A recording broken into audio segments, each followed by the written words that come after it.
Okay, you guys. Good evening, everyone. We're going to go ahead and get started. Commissioner Rice is going to lead us in our pledge. Place the flag right hand over your heart. Begin. I pledge allegiance to the flag of the United States of America and to the republic for which it stands, one nation, under God, indivisible, with liberty, justice for all.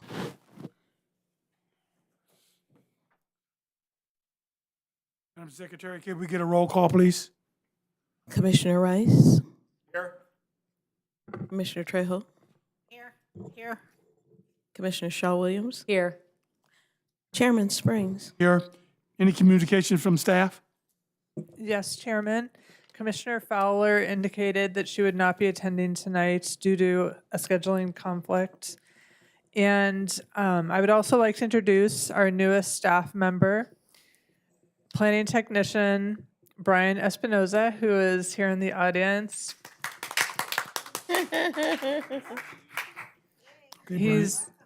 So now we have 2 planning technicians, which is great because we have a lot of projects coming in. And Brian, along with our other planning technician, Sean, they cover all those frontline communications we have with the community. So we're glad to have him on board. Well, welcome, Brian. You're responsible for buying lunch for the entire staff. Oh, you guys laugh? I need to get an approval for the minutes for May 31st, 2023. Public comments? I apologize. My error. Any public comments regarding agenda items? Person wishing to address the Planning Commission on any items on the agenda other than the public hearing may do so at this time. Hearing none, seeing none, we're going to close this segment. Now I'd like to get an approval on the minutes for May 31st, 2023. Motion to approve the minutes for May 31st, 2023. Second. It's been properly moved in second. We'll call for any questions. Hearing none, we'll call for the vote. Commissioner Rice, Aye. Commissioner Trejo, Abstain, I wasn't here. Commissioner Shaw Williams, Aye. Chairman Springs. Aye. I'd like to also get an approval for the minutes of June 7th, 2023. I motion that we approve the minutes for June 7th, 2023. Second. It's been properly moved in second. We'll call for any questions. Hearing none, we'll call for the vote. Commissioner Rice, Aye. Commissioner Trejo, Abstain, I was not in attendance. Commissioner Shaw Williams, Aye. Chairman Springs. Aye. Madam Secretary, the first item 6. Item 6A, a continued public hearing to consider an application by Bill Robinson for special use permit number 23-00005, SUP 23-0005, to allow the sale of 1, beer and wine, and 2, distilled spirits for off-site consumption from an approximately 2,300 square foot convenience market within a shopping center on an approximately 22,200 square foot C2 General Commercial Zone Property at 1601 Centinela Avenue. Chairman Springs and Commission, the file is present and notice has been given in the form and manner as required by law. Staff received no correspondence from the public on this item, and Assistant Planner Angel Leon Martel is present to do a short staff presentation. Good evening, Chairman Springs and members of the Planning Commission.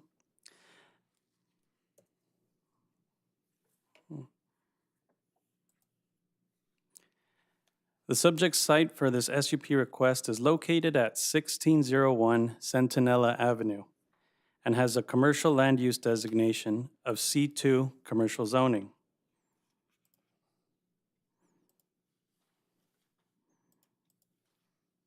The subject site is located on the southwest corner at the intersection of Centinela Avenue and Beach Avenue.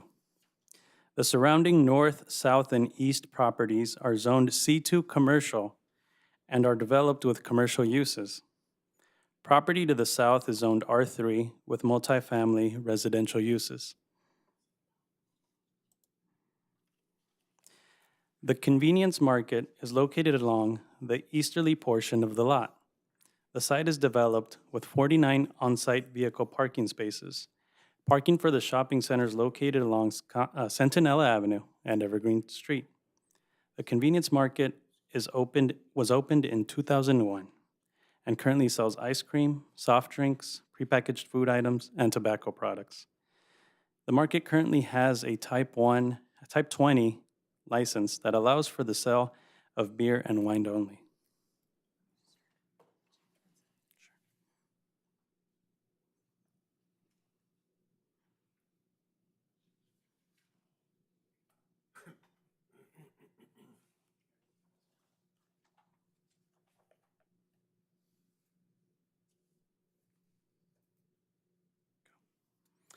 The applicant has applied to the State of California Department of Alcoholic Beverage Control, or ABC, to obtain a Type 21 off-sale general license and is seeking approval from the city to allow for the sale of beer, wine, and distilled spirits. The convenience store current hours of operation are from 7 a.m. to 12 a.m. daily and will not change. The floor plan consists of shelving, display areas, coolers for prepackaged food, and retail products. The floor plan also consists of storage and an employee counter area. The existing built-in cooler area consists of 8 coolers with 47 square feet of area for the display of beer and wine, and is highlighted on the left of this floor plan in blue. The adjacent shelving consists of 35 square feet for the display of wine. The applicant proposes to sell alcohol from a 30 square foot display area behind the cashier counter area and is displayed here in green. The proposed display area will consist of shelving for distilled spirits. The shelving is proposed at a maximum height of 4.5 feet as conditioned. As noted earlier, the applicant has applied for an off-site general license with ABC. According to ABC records, there is currently one active license for off-site consumption of alcohol, and it is the site's existing license, and it's shown here also by the marker. The crime rate in the subject crime reporting district slightly increased from 150 incidents in 2020 to 159 incidents in 2022. The subject site itself has had 0 incidents in 2022, 2 incidents in 2021, and 1 in 2020. If approved, the applicant is required to submit for site plan review. Proposed use will not alter the character of the area and will be compatible with surrounding uses. The applicant has 12 CCTV security cameras installed within the building and 3 on the exterior. Use is consistent with the city's active transportation plan and Inglewood Energy and Climate Action Plan. The use is consistent with the commercial land use designation. A categorical exemption has been filed and the project is exempt from further environmental review. No public comments have been received for or against the request. And this concludes my presentation. I'm available to answer any questions the commission might have.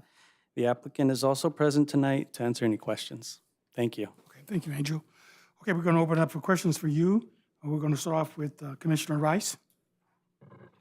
Okay, from what I'm reading on the report, it shows that in 2009, they had established the beer and wine license. They've been there selling since 2009. The business actually opened in 2001. The license that they had currently at that time was transferred over from previous owners as far back as 1997, actually. So they've been selling even longer, beer and wine. Beer and wine.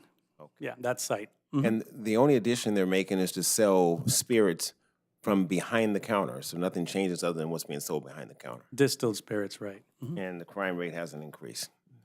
looks like it's stellar. Okay, thank you. Commissioner Trio?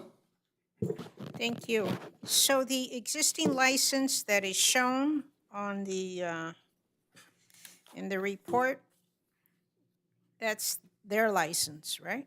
Correct. Okay, so it isn't an additional license. They're the only business who has an alcohol license in that census tract. That type. Where are some of the larger stores? I know it doesn't really make a difference, I'm just curious. Where are some of the larger stores? Because they mention that they want to be able to compete with some of the larger stores. Are they like close by or? Yes, actually off of Beach Avenue to the east, outside of their census tract, is a Smart and Final grocery store. Okay, okay. And one other question on a silent alarm. Is that something that could potentially be put in?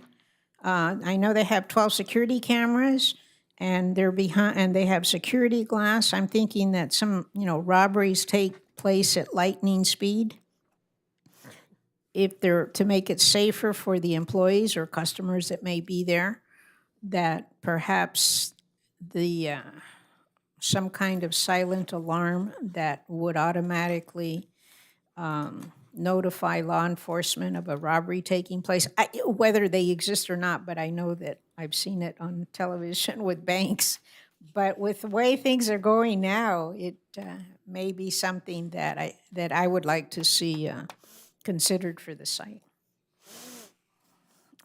That's all I have now. Commissioner Shaw Williams? I haven't any questions, thank you. I have a couple of questions. This is a type 20?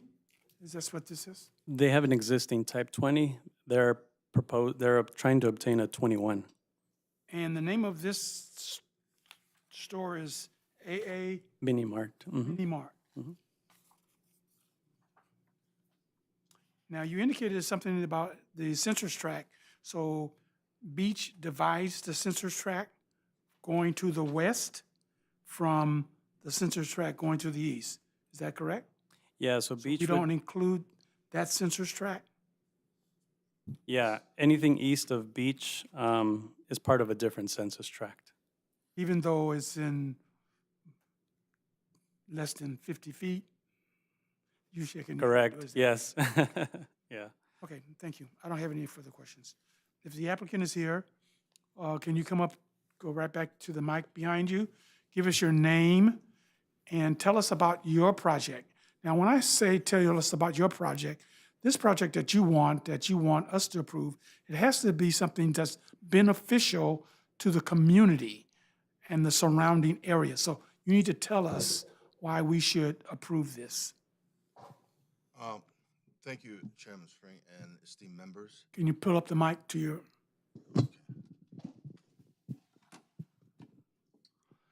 Just to clear the record, I'm the applicant's representative. My name is Bill Robinson. This gentleman standing here, right to side of me, is the owner-operator. His name is Jonathan Araya Balay. If I may, as cited in the staff report, the instant market has continuously operated at the same location since 2001 and under the same ownership of Mr. Balay. And the license that is being transferred is from 2 blocks away at 1400 Sentinella. It's called Liquorette. The instant market would like to acquire the Type 21 license to provide more well-rounded service to its well-established client base. It is expected that the 90% of the sales volume at the subject market is expected to be non-alcohol related items. This is a family-run operation, and the operator is well-known in the community because most of the clients are longtime customers from the nearby residential community. And as cited, the loitering and criminal activity associated with the market has been almost non-existent to date. The owner-operated operator is proud of his record to date as a responsible operator who respects the quiet enjoyment of his residential neighbors, all the while providing for a shopping convenience for everyday items and grocery items. Thank you. He indicated to me that he has that silent alarm that's connected to the Inglewood Police Department. Where's it located? What I see. Okay, great, thank you. Okay, we're going to have some questions for you, so stand right there. We have some questions. So I'm turning over the questions to Commissioner Rice. Can you have any questions for the applicant? Just want to make sure I understood where that silent alarm was. Is it in the cash register or under the cash register? Okay, so trying to see if it was a pressure loaded type of thing. You lift the money up and it automatically goes off. No, it's under the counter. So it's actually a button. Okay, you have to reach for. No, 22 years in business in Centinela, that's something to be proud of. Congratulations. Thank you. So much. Commissioner Trejos? No further questions. He answered mine regarding the silent alarm. Thank you. Commissioner Shaw Williams? Just curious, any daycare centers or schools close by to your store? That would be a question for staff, please. Yeah, Mr. Leon Martel.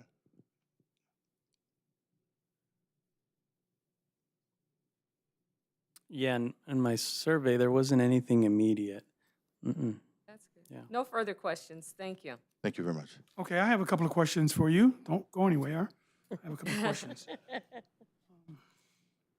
Now, you've been in business 22 years, and I'm assuming by being in business that long, you've been pretty successful. Now, by getting a liquor license, or if we approve this Still Spirits, how would that change? If we didn't approve it, would that affect your business? That's a question. I'm sorry, I don't understand. Okay, you don't understand. Okay, let me break it down, layman's terms. You've been in business 22 years, and out of those 22 years, you've been selling beer and wine since Correct. 2001. 2001. When is it? 2009? 2001. 2001. You've been selling beer and wine. Correct. And you've been, that's 20 years right there. So you've been pretty successful. Not bad. Am I right? Yes, sir. Okay. So let's say that we don't approve it. Would you still be successful in your business? I mean, by being I approved. said, it's yes or going- no, I would. Yes. Okay. Now, by getting the license for Still Spirits, there's a store right across the street, even though it's not in the census tract. It is within walking distance because I believe your shop is on the corner or the last store? Yes. Okay, It's on the corner. so you can actually walk across the street to Smart and Final. Now, they sell their alcohol in large quantities, whereas liquor store sells them in smaller quantities, such as I can go in and buy half a pint. Correct me if I'm wrong. Yes. Okay. So if I'm a regular person and I didn't want to go to Smart and Final, I wanted to go to your store because you sell it as something small. Because I don't need a liter because I'm a light drinker. So I just want something small. That's cool. But I don't want to go home. I want to sit there and have my little taste right there in front of your store. Now, I've lived in the Los Angeles area a long time, practically all my life, and I've seen stores and I've seen people congregate outside the stores because now they got a buddy helping them getting their coins together to buy that half a pint. not to say that that's your case, but I want to hear from you. How are you going to make that not happen? That we have people hanging out in front of the store, that it'll be a safe environment for people to walk by, and we don't get these people. I shouldn't say these people. We're not going to have loiterers loitering around your store. Convince the commissioners, how are we going to do that? Because you're saying that your store is going to benefit the community. That's what you're saying to us.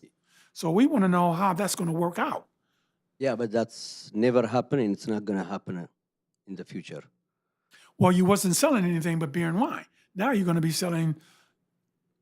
I'll give you my word, it's not gonna happen. You're going to give me your word. Wow. I don't know. It doesn't work like that, sir. Chairman, I just want to also add to this, we do have a condition specifying that there shall be no loitering outside the site or adjacent retail stores. So it would be a condition on their SUP, and if it's violated, they'd be eligible for a revocation. Yeah, I saw that in there. But I did see that, but I wanted the applicant to tell us what's going to happen. We're going to make a decision for he and his business, so we want to make sure that the decision that we give him will be something that'll be appropriate for he and his business and his family. So that's what I was looking for. If I may, Chairperson, if I may. Yes, you can. As indicated, his employees are not outside of his family. It's an entirely family-run business, and they depend on this for their livelihood, and as such, they will monitor throughout, and it'll be persons that are there, and it has been that way from 2001. There's no loitering, and most people respect him because he's been there a long time. Most people that walk in know them by their first name. As long as they're there, they make sure that there's no loitering. We'll put up a sign as indicated. We'll accept the condition as well to say that if there's excessive loitering or any loitering, that will be subject to revocation. And I think, it costed him a lot to go through this process as well as ABC. And he just wanted to provide convenience. And he does not take his responsibility lightly. There has not been a lot of criminal activity there. And also for his sake, he's gonna monitor and make sure that people, if they're loitering, they need to get off the premises because that affects his public safety as well, personal safety. Okay. All right, I have no further questions. Any other questions from the commissioners? Okay, is there a motion on the floor? I'm sorry. Apologize for that. I've been on vacation there, so. I'd like to open it up for anyone who have anything for or against this particular project. If you do, come give us your name, come to the mic.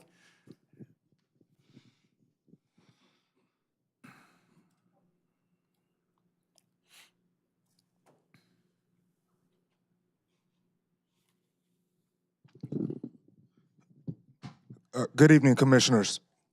My name is Brett Roberts, also a fellow commissioner for 3rd District on parking and traffic. Just really quickly, so I do have an interest in a property also on Evergreen, so I do want to speak to my thoughts on the matter.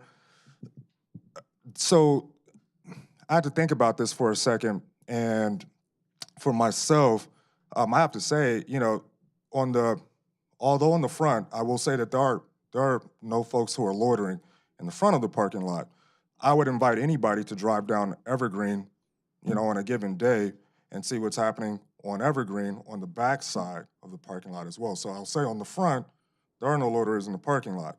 It's just because they're loitering on the back side across from, I think it's whatever the address is of the building on the corner, they're just in the driveway directly across the street on the backside, hanging out on Evergreen. So That said, I'm not sure if there'll be much of a difference between beer and wine, because I see the gentlemen procuring their products in the morning from time to time when I'm over in that area.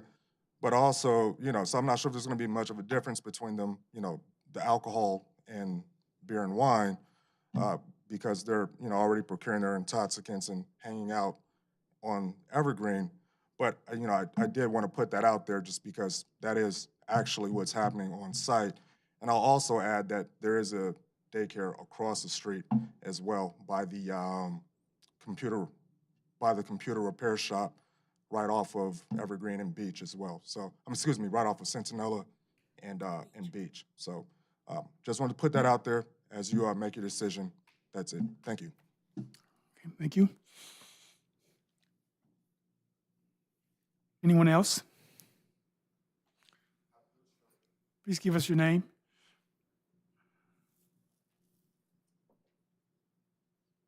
Good evening, everybody. My name is Abdul Sharif. I'm a business owner myself in the city of Inglewood for the past 18 years.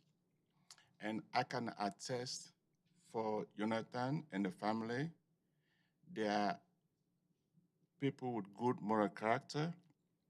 And I know the store, and I know the store is managed very well. They have a camera in the store that can see the outside of the store. So as far as Lawton is concerned, I think that's not an issue, and I'm here to support him. Thank you. Thank you. Thank you. Anyone else? Okay, we're going to close this segment. Is there a motion, please? I think the crime stats kind of speak for themselves with reference to this property and this business, that we haven't had problems with it in the past, at least not over the last 3 years that I can see here, and it's in my district. I know the business. Haven't patronized you, unfortunately, but I have to give it a shot. It sounds like you have a great store there. I'm going to make a move that we affirm category exemption EACE 2023-16 and adopt the attached resolution approving SUP 23/05, subject to 31 conditions and/or added conditions as deemed appropriate. And I'm also going to request that we have a one-year review to hopefully you continue to operate this business the way that you always have. And with that no loitering sign, that gives the Inglewood PD permission to be able to come on your property and remove people who are loitering. Please don't take that into your own hands once the people are not outside of your store. Just call the police and let them know you have signs and people are loitering. Okay? We have a motion on the floor. Second. Okay, it's been properly moved in second. We call for any questions. Hearing none, we'll call for the vote. Commissioner Rice, Aye. Commissioner Trejo, Aye. Commissioner Shaw Williams, Aye. Chairman Springs, Aye. Ms. Wilcox? Yes, Chairman. This decision of the Planning Commission can be appealed within 20 days from the notice of Planning Commission action by filing a written notice to the Planning Division and submitting an appeal fee of $942, at which time the file will be transmitted to the City Council for their consideration. Okay, thank you. Okay, sir, very good. Madam Secretary?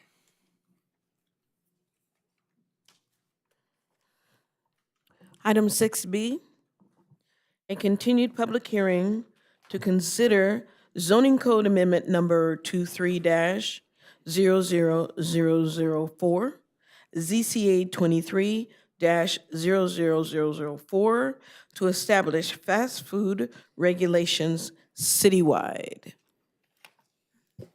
Chairman Springs and Commission, the file is present and notice has been given in the form and manner as required by law. Staff received no correspondence from the public on this item, and Senior Planner Bernard McCrumbie is present to do a short staff presentation.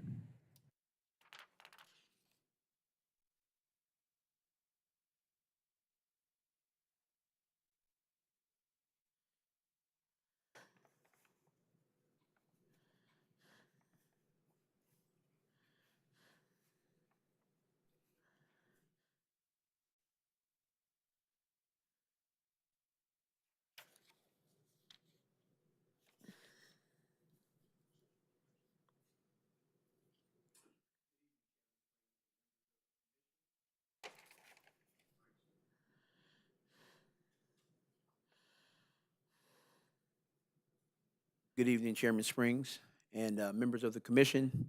Over the past few years, a number of studies have been conducted on the overproliferation of fast food restaurants in minority communities and why they have disproportionately targeted lower income communities. And the city of Inglewood is no exception. Currently, the city of Inglewood has over 200 active fast food establishments. These establishments are located throughout the city on major corridors and are located within freestanding buildings and in multi-tenant shopping centers.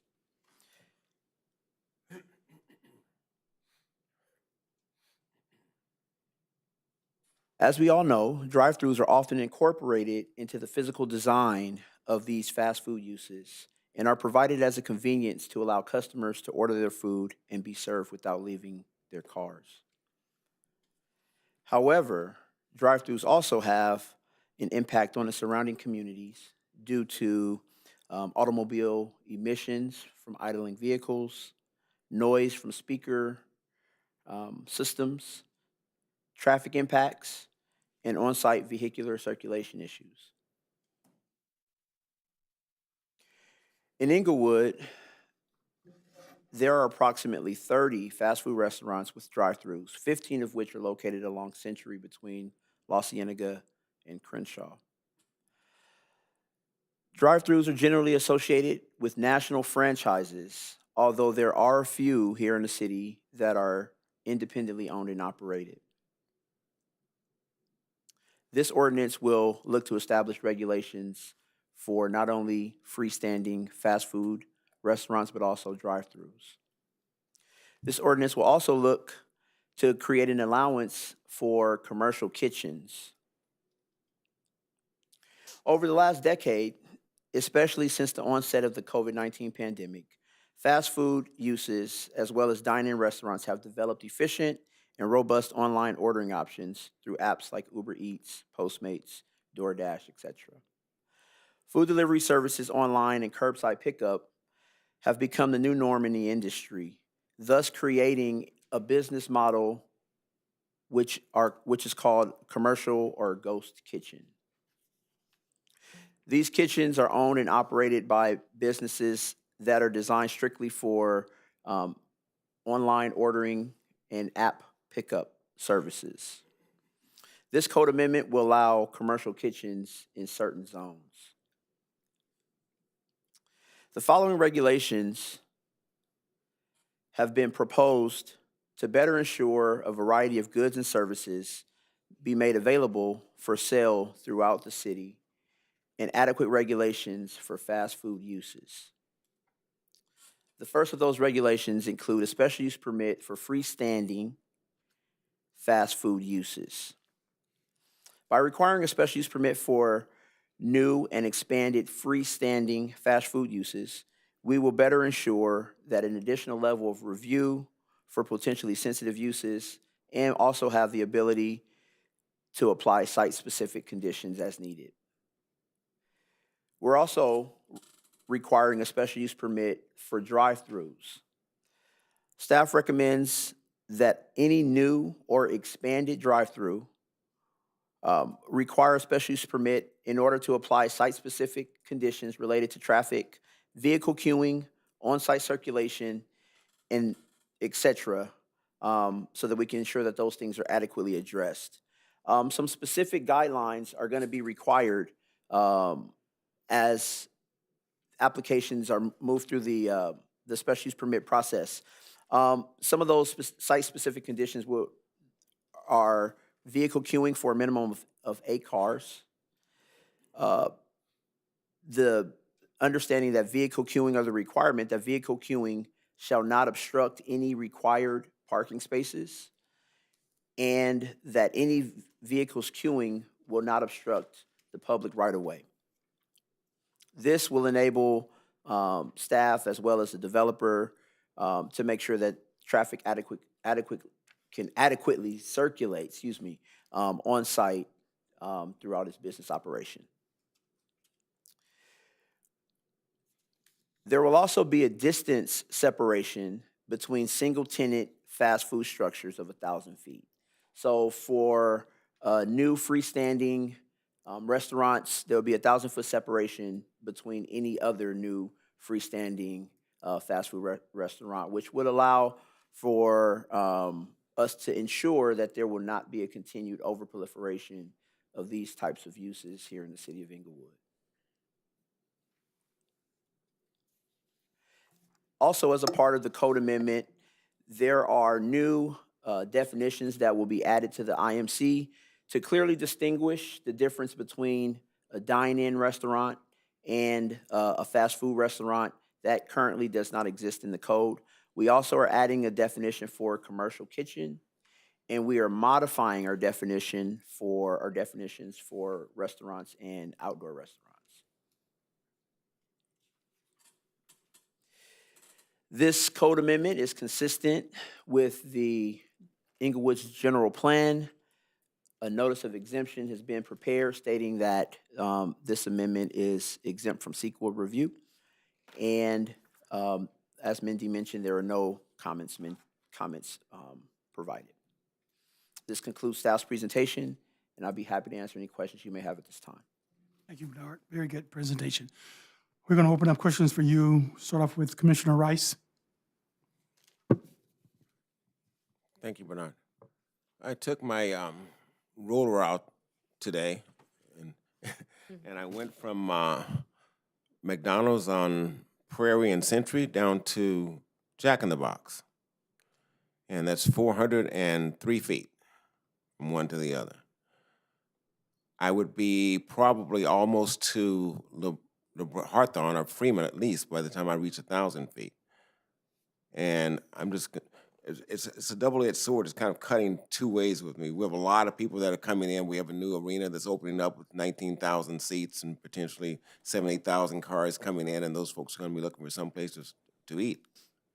And if we don't have enough places to be able to accommodate outside of the arena itself, then that makes the lines even longer at the few places that we do have. And then if we don't build out additional dining places, then that potentially cuts into the revenue that potentially could come to the city of Inglewood. It's going to go to other cities because folks will learn that we don't have those accommodations here, and they'll eat elsewhere before coming to our venues, and we lose the revenue on that. So that's just some thought as we go along, and we'll get into it a little bit more as far as the saturation. I just want the council the commission to recognize the distance, what 1,000 feet actually is. Okay? Thank you. Commissioner Trio. Bernard, can you go over again the how this affects the existing fast food establishment, including the 1,000-foot separation? Great question. So staff took a lot of time just to start, and forgive me for not prefacing this presentation with this statement, but this code amendment has come after us staff bringing an overview to the Planning Commission for direction previously, which we used your direction to create this ordinance that we're here today discussing. And so, as a part of that, we wanted to make sure that in the creation of this ordinance that we would not disrupt the current operations of the existing businesses, be it large franchise or small mom and pop fast food uses. And so this primarily will impact new, larger franchises that may want to come to the city. For an example, Burger King. If Burger King comes in and they purchase a property on a prominent corner within the city of Inglewood, well, then they would be required to get a special use permit as a freestanding fast food use that will probably have a drive-through, so that then you would have at your discretion the ability to apply conditions and approve it. It doesn't mean that they won't come. It just gives us now the opportunity to look at it with a closer lens and say yes or no, as opposed to them being allowed as they are right now by right. I personally like that. I I don't necessarily want to impact what is already there, because I think they're there, and I think that people that live here now go to those establishments, fast food.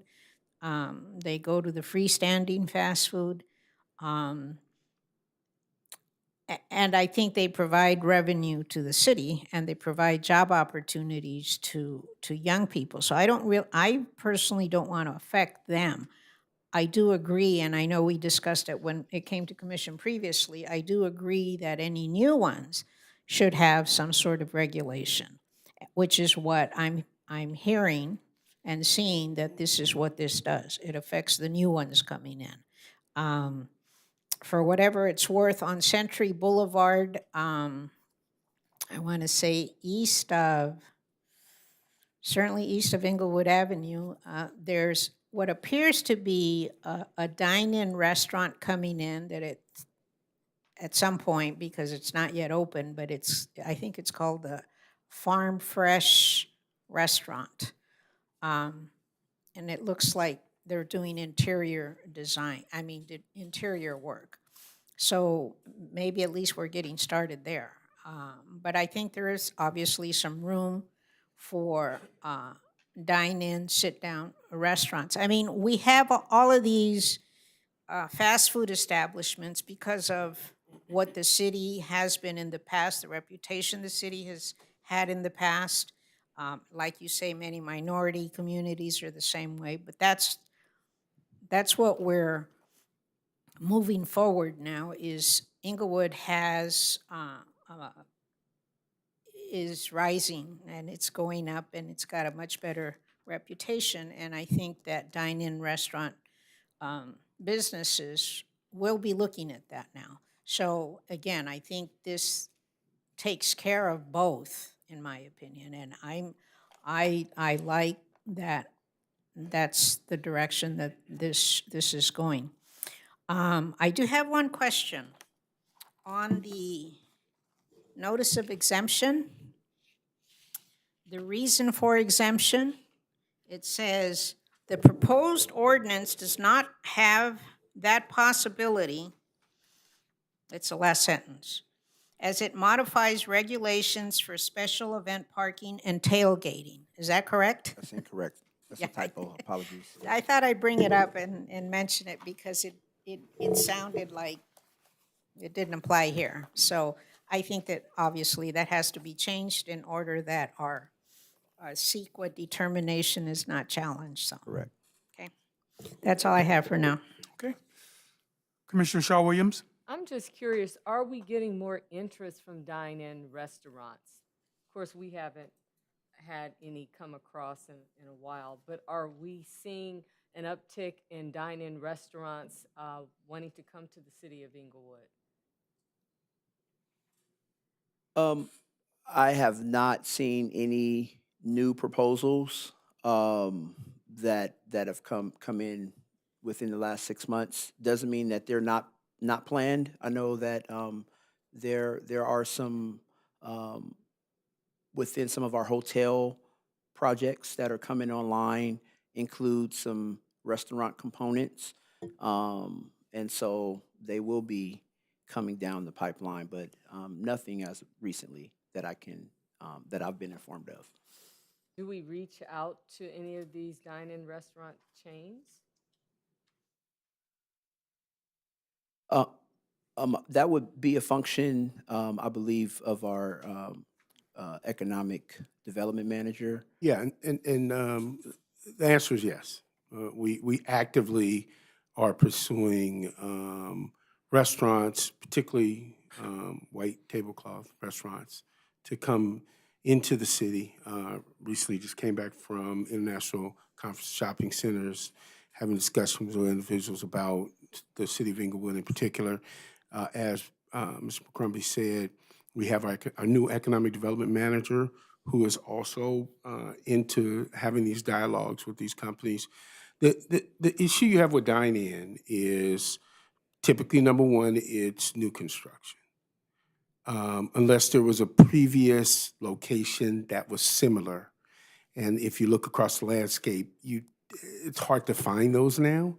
So normally those are either tear downs and rebuilds. So for instance, in El Segundo, you have the Eddie V's that came in over there, good kind of, where they were able to utilize a building because it was previously a building, as opposed to what you are we're gonna see in our city.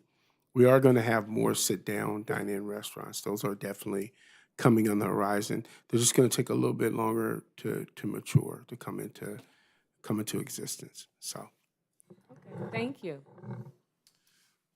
Okay, I do have a couple of questions, actually some comments. As I was looking at the survey based upon fast food chains, and I know they hit up on McDonald's. I'm assuming McDonald's is probably your number one fast foods. And I'm looking at our square miles compared to some of the other cities. For an example, Torrance is 20.5 square miles. Their population is 147,000 people, and they have 8 McDonald's in a 2.5 square mile radius. Now that's Torrance, and we have 9 square miles, and our population is 107,000, which we're only 40,000 less than Torrance, and our square miles is almost 12 compared to 20 for Torrance. So I like the proposal that we have in regards to limiting the amount of fast food restaurants. If we look at the chart that was sitting in front of us, the largest of them all is Long Beach, which has 51.4 square miles, and their population is 466,000 people, which is pretty big. And they have 12 McDonald's, and the McDonald's is at 4.3 square miles. So if you look at the square miles that we have compared to the other cities, ours is much less, and we have compatible to Torrance as far as population. So I'm believing that we need to do a reduction on our fast food restaurants. I have a question in regards to Imperial and Crenshaw, because we have a McDonald's on the southeast corner, and then we have a Jack in the Box. It's not on the corner, it's just across from the bank.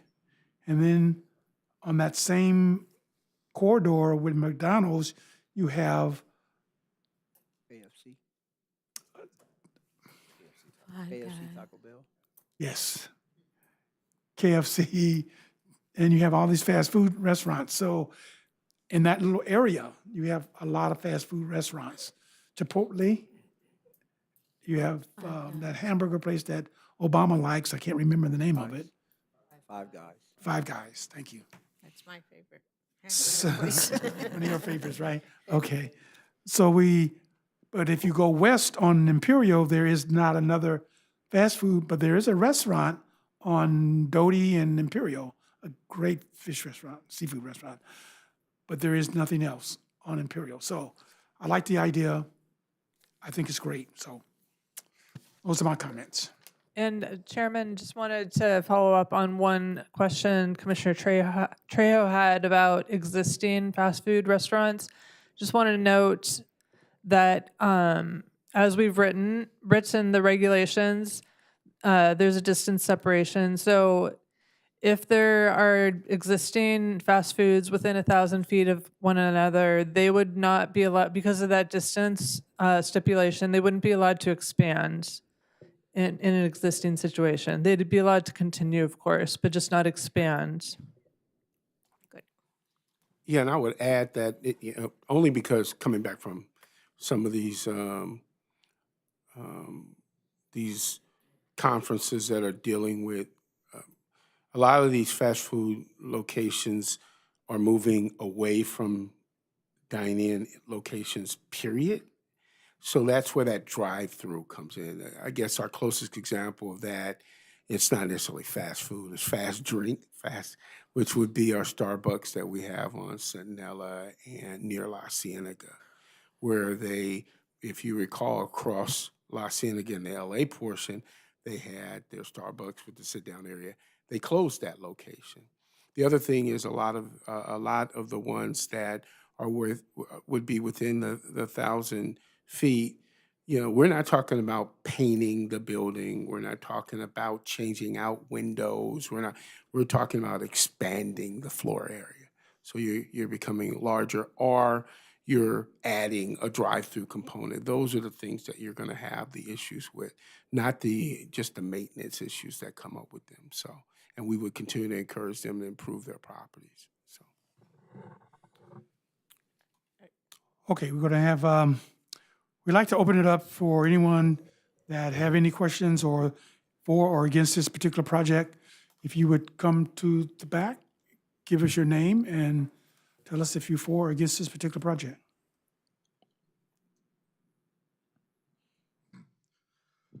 Good evening again, fellow commissioners. I just want to say great presentation, and I'm a proponent. I think just as a fan of commercial ghost kitchens, is what they're called.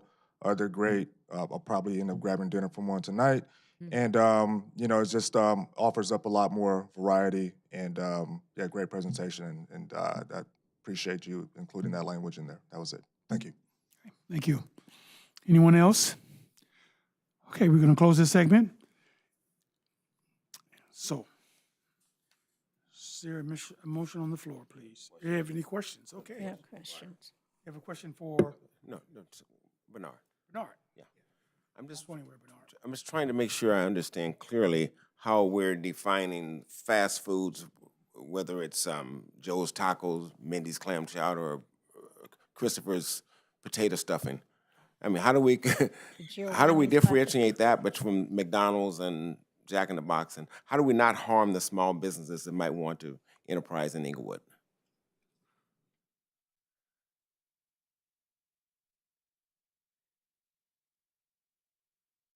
So the definition that we provided are proposing in the ordinance wasn't intended. Well, I'll read it and then I can explain. A fast food restaurant is an establishment that is maintained, operated, advertised, and/or held out to the public as a place where food and beverages are served to the customer from a serving counter, which may include limited seating and drive-through service. So it's designed to kind of to encompass both mom and pop fast foods as well as the national chains. It's not the idea behind it, and what we've seen through some of our research is that typically some of the mom and pop restaurants typically go into tenant spaces within existing commercial shopping centers. They oftentimes don't have the funds and the resources to build brand new, from the ground up, freestanding. So what you're saying is that these businesses within the 1,000 feet will be exempt? If it's within an existing shopping center, it's exempt. The only businesses that are subject to the 1,000-foot distance requirement are freestanding Okay. fast food restaurants. Okay, it's within an existing shopping center. However, it used to be a retail shop, and now they want to convert it to Christopher's Stuffed Potatoes. Christopher's Stuffed. They want it to be a restaurant. Yeah. That conversion to a fast food restaurant would require a special use permit. However, it still can be done, whereas the others could not be done within 1,000 feet. That's correct. Right? Okay. That's correct. Thank you. Any other questions? Commissioner Trio? Yes, a couple of things. Number one, I mentioned earlier that the Farm Fresh restaurant was east of Inglewood Avenue. It's actually west of Inglewood Avenue. So if you guys get any information on that, I'd love to hear what's going on with it and when it's expected to open. And then secondly, to use Bravo's Burgers as an example, which is a fast food freestanding restaurant, if they want to expand, they have to go through a special use permit? That's correct. Okay, thank you.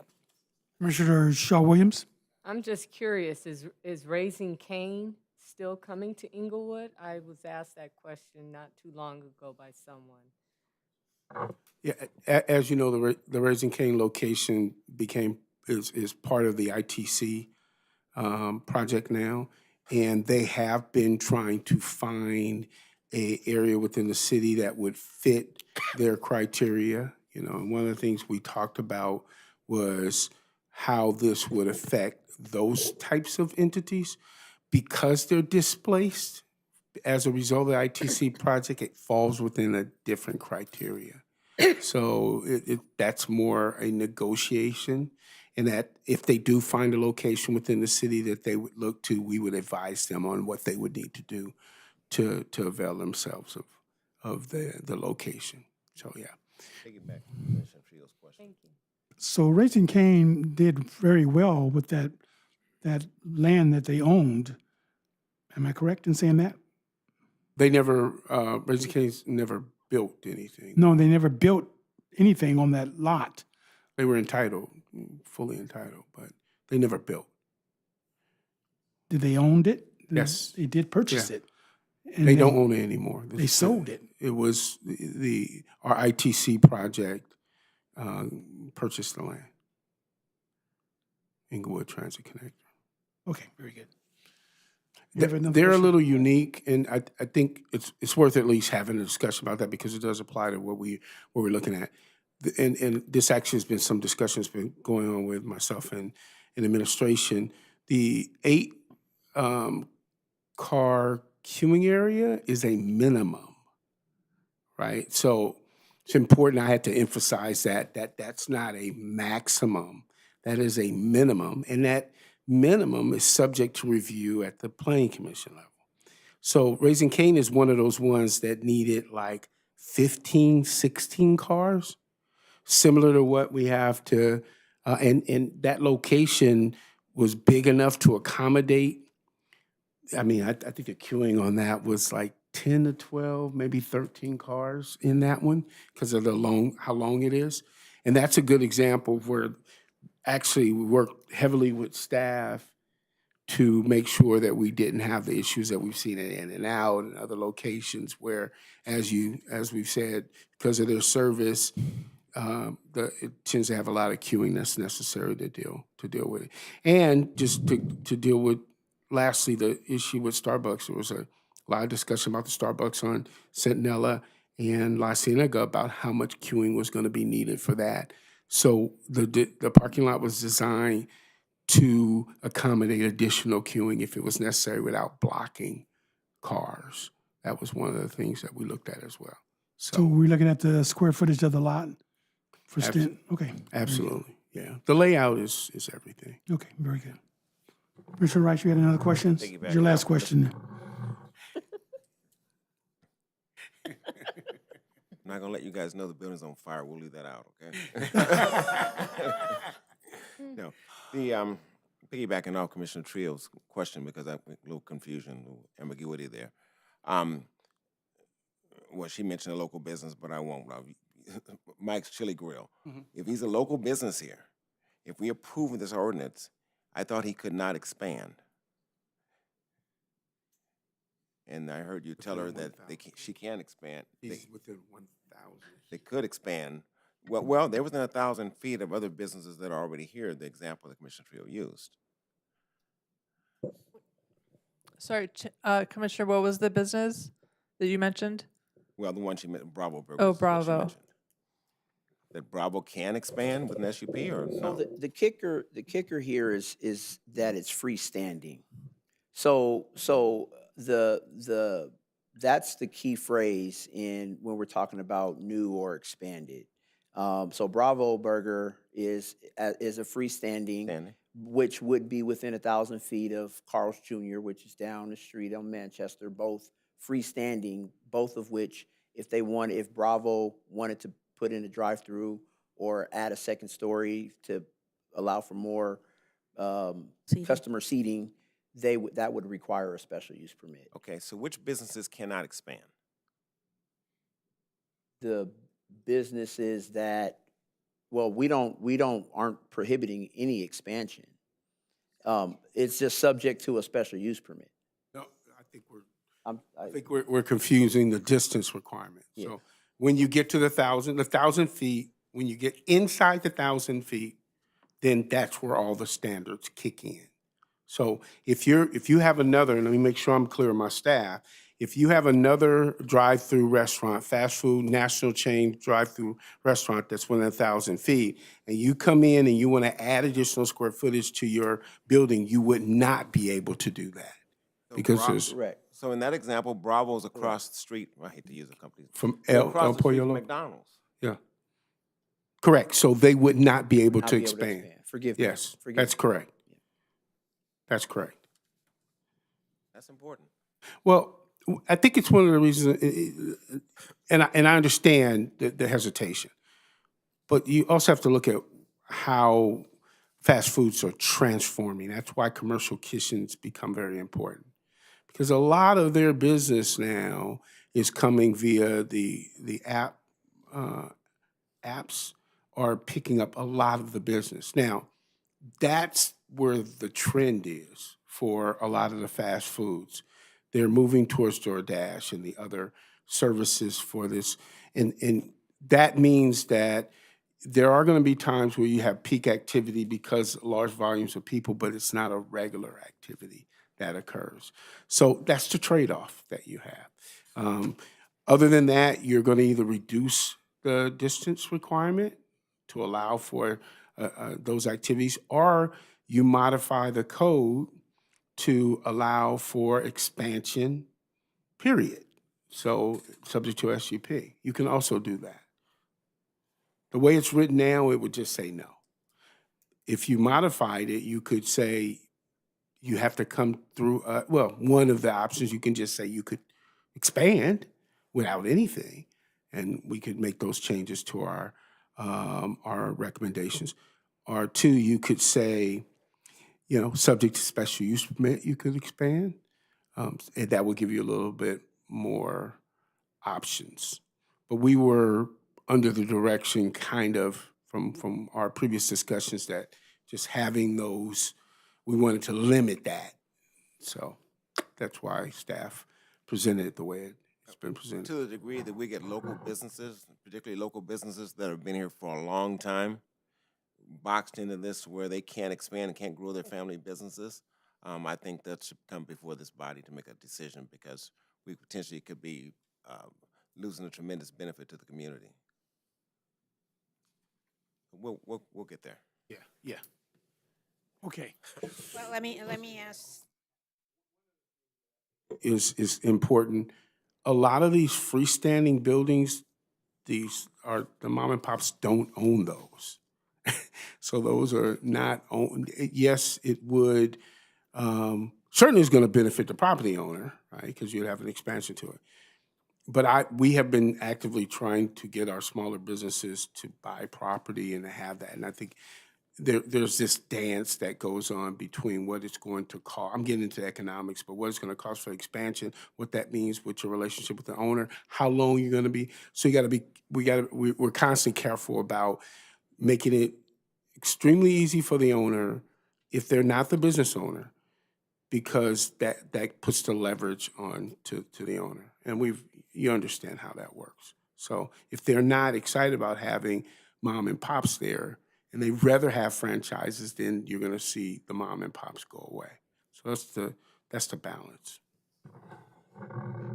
So if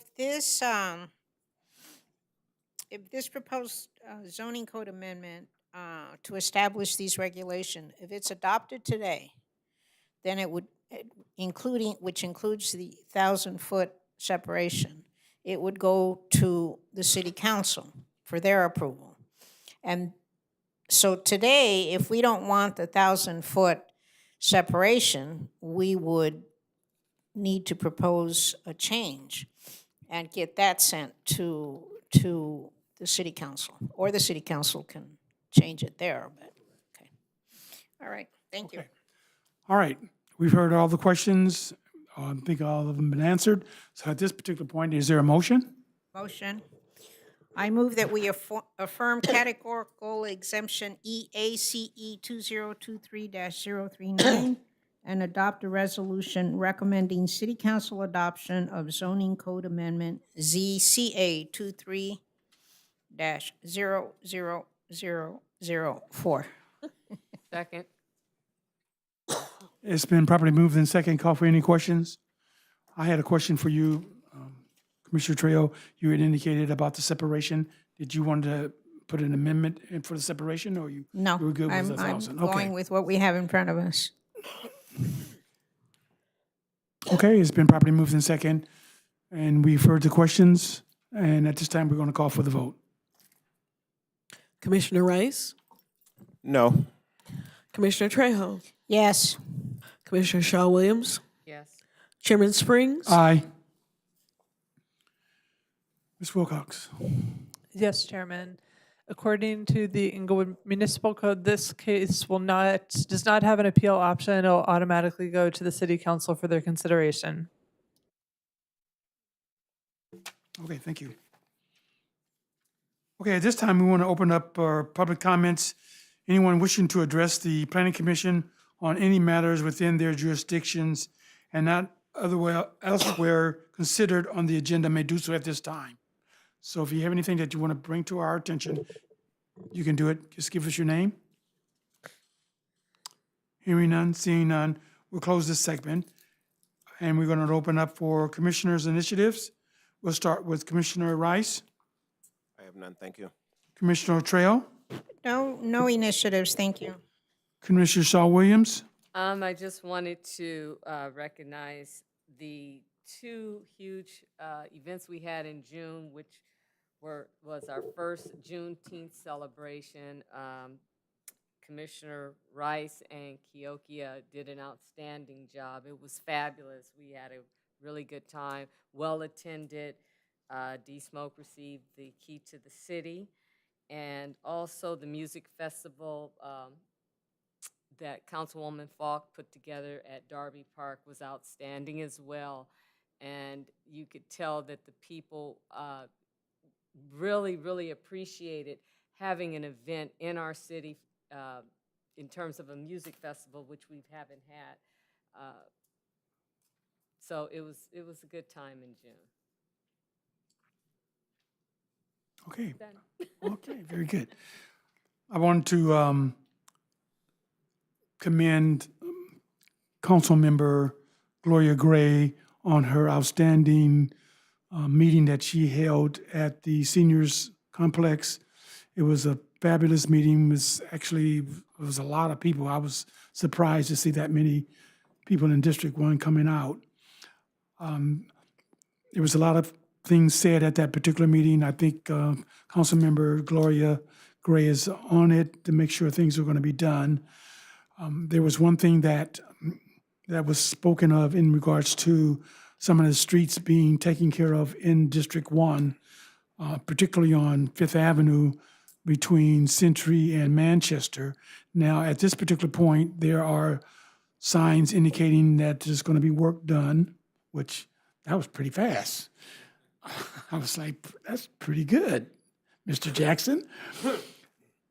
However, I want to see about the progress in regards to speed bumps. I know that's another department. However, when you tear up a street, you want to make sure that once you tear it up, then when you put it back together again, you have everything implemented as far as slowing down the traffic. Cleaning up the street and cleaning up the block is going to be fantastic. However, you need to slow it down. Prime example, yesterday, the 4th of July, it was a thoroughfare. It was like Long Beach, the Speedway in Long Beach that they have every year. So I don't know what could have been done to slow the traffic down. So I want to see if we can get that, if I can get some help from the Planning Commission. I heard someone say they work for traffic in here. Did I not hear that? So I'm not sure if you're an Inglewood resident or not. However, you heard the comments that are coming from the Planning Department, the Planning Commission. So we want to see if we can get some of that things done. Those are my statements, and I have nothing else. Meeting is adjourned.